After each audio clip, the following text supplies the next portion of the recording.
Hello guys, welcome to my 10. So in this video we are going to look at the anatomy of the subphrenic spaces. So basically there are six spaces which are defined in relation to the periphery of the liver below the diaphragm, and they are called as the subphrenic spaces. So these spaces are of great importance to surgeons because often pus collects in these spaces forming subphrenic abscesses, and the ligaments of the liver will also play a major role in delimiting these spaces. So of these six spaces which we are discussing, three are on the right side and three are on the left side, and out of the three spaces on each side, two are intraperitoneal and one is extraperitoneal. Let's name all of them. Number one we have is the right posterior, and second one is the right anterior, and these two are the intraperitoneal compartments, and the third thing we have is the right extraperitoneal compartment, and then on the left side we have the left posterior, and then we have is the left anterior, and these two form the intraperitoneal compartments, and then the last six space is the left extraperitoneal compartment.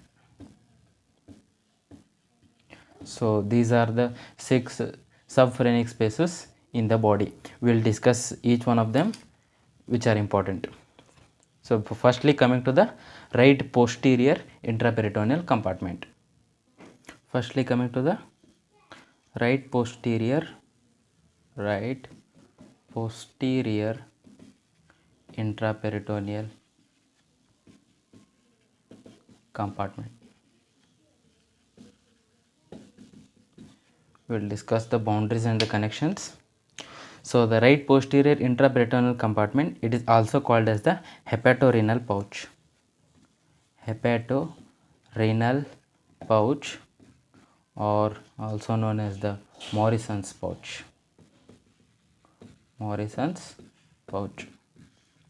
So this is a space which is situated between the posterior inferior surface of the liver and in front of the right kidney, between the posterior inferior surface of the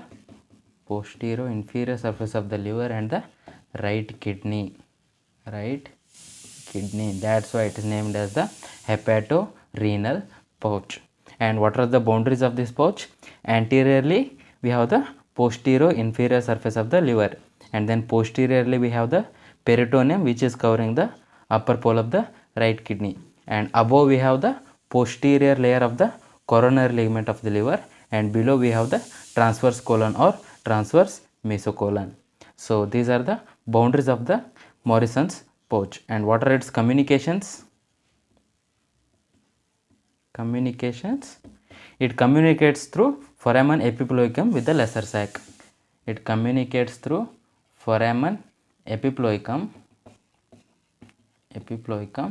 With the lesser sac of the peritoneum, and along the sharp inferior border of the liver it communicates with the right anterior intraperitoneal compartment. So what is clinical significance of the hepatorenal pouch? So what happens in supine position, this hepatorenal pouch or Morrison's pouch, it is the most dependent part. This pouch is most dependent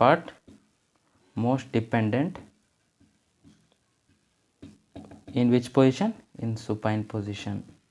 This is the most dependent part of the peritoneal cavity above the pelvic rim. Hence, if any fluid from the various location will also tend to collect here. It is very important to note that the right posterior intraperitoneal and the right anterior intraperitoneal compartments, they both will communicate along each other along the sharp inferior border of the liver. So if any abscess forms in one of these compartments, the pus is prevented from extending into another compartment by the compartmentation of these two compartments. So this is about the clinical significance of the hepatorenal pouch.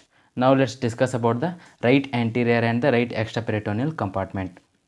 Coming to the right anterior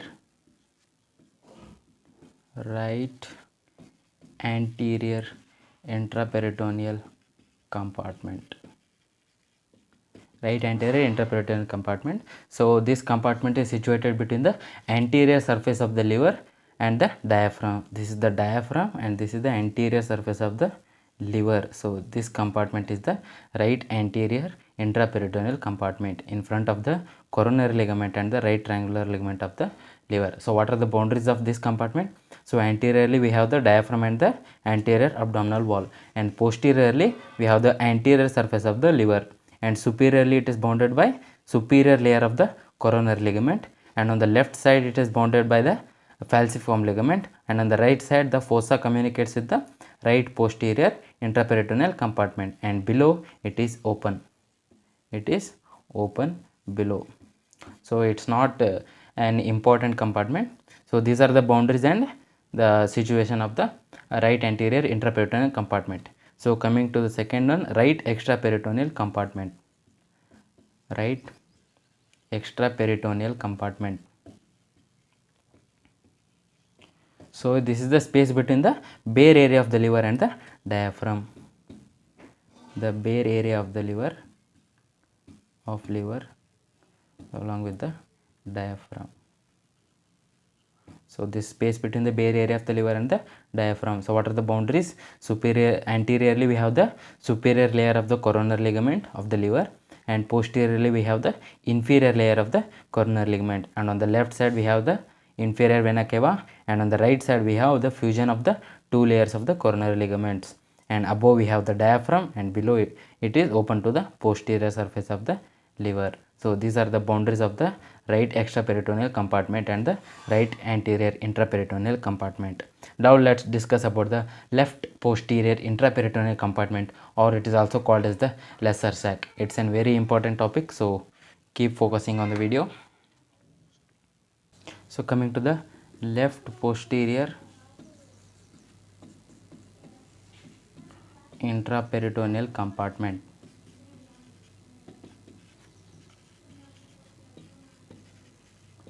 This is also called as the lesser sac or omental bursa.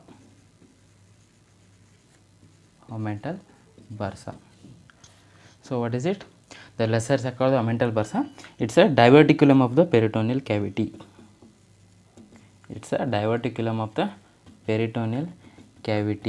So it communicates with the greater sac through the epiploic foramen.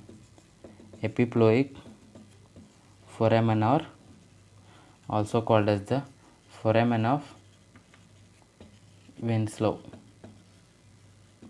So this lesser sac will communicate with the greater sac along the epiploic foramen or foramen of Winslow. So what are the boundaries? Coming to the boundaries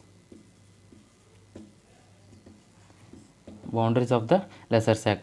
Anterior wall, it is formed by the caudate lobe of the liver, the lesser omentum, the posterior inferior surface of the stomach, and anterior two layers of the greater omentum. If I draw, it will be better. So this is the greater sac which I am drawing.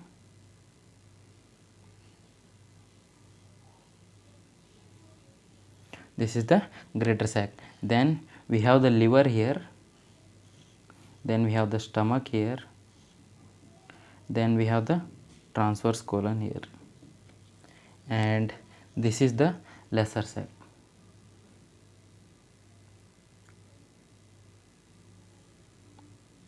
And this communication between the stomach and the liver, this is the foramen of Winslow. This is the lesser sac and this is the greater sac. So it communicates with the foramen of Winslow between the stomach and the liver, which is the lesser omentum. So what is the anterior wall? It's the caudate lobe of the liver, the lesser omentum, the posterior inferior surface of the stomach, and also the anterior two layers of the greater omentum. So what is the posterior wall? Posterior wall is formed by the posterior two layers of the greater omentum, and then we have the structures which are forming the stomach bed, which are nothing but as the transverse colon, Then we have the transverse mesocolon, we have the pancreas here, we have the upper part of the left kidney here, and then the left suprarenal gland, and then we have the diaphragm here. So what are the structures forming the stomach bed? I have discussed in another video, please make sure to watch that. So the structures forming the stomach bed and the posterior two layers of the greater omentum will form the posterior wall, and anterior wall is formed by the caudate lobe of the liver, the lesser omentum, and the posterior inferior surface of the stomach, and also the anterior two layers of the greater omentum. So these are the different boundaries of the lesser sac. Now coming to the recesses of the lesser sac. Recesses. What are the recesses that are formed by the lesser sac? So first one we are discussing is the superior recess. Superior recess, and this recess lies behind the lesser omentum and the liver. This is the lesser omentum and the liver. This is the superior recess, and the portion behind the lesser omentum is called as the vestibule of the lesser sac. And then the second recess we are discussing is the inferior recess. Inferior recess, and this inferior recess lies between the anterior two layers of the greater omentum and then the posterior two layers of the greater omentum. This region, this is the inferior recess, this is the superior recess, and then there is third recess which is called as the splenic recess. So this splenic recess is found between the gastrosplenic ligament and the lienorenal ligament. We have the lienorenal ligament, and then we have the gastrosplenic ligament connected to the spleen. This space between the lienorenal and the gastrosplenic ligament, this is known as the splenic recess. So these are the three recesses of the lesser sac. So this is about the complete anatomy of the lesser sac. So now let's discuss about the left anterior and the left extraperitoneal compartments. Coming to the left anterior intraperitoneal compartment, and then we have the left extraperitoneal compartment.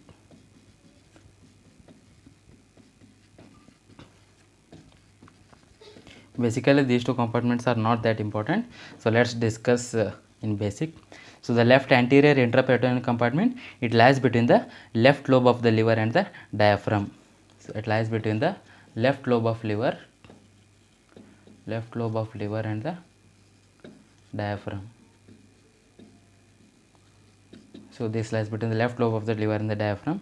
And then what are the boundaries? Anteriorly it is bounded by the abdominal wall, posteriorly we have the liver, and above we have the left triangular ligament, the right side we have the falciform ligament, and on the left side and below it is completely open. So it is continuous with the lesser omentum, and also to the left it is continuous around the spleen. So this is about the left anterior intraperitoneal compartment. So coming to the left extraperitoneal compartment, it is nothing but as a loose connective tissue around the upper pole of the left kidney and the left suprarenal gland. Between the left kidney and the left suprarenal gland. So it is hardly infected and therefore is the least important of the 6 subphrenic spaces. So this is about the anatomy of the subphrenic spaces. If you like the video, make sure to subscribe and hit the like button, and also share it to your other friends who are definitely in need of the anatomic lectures. Thank you so much.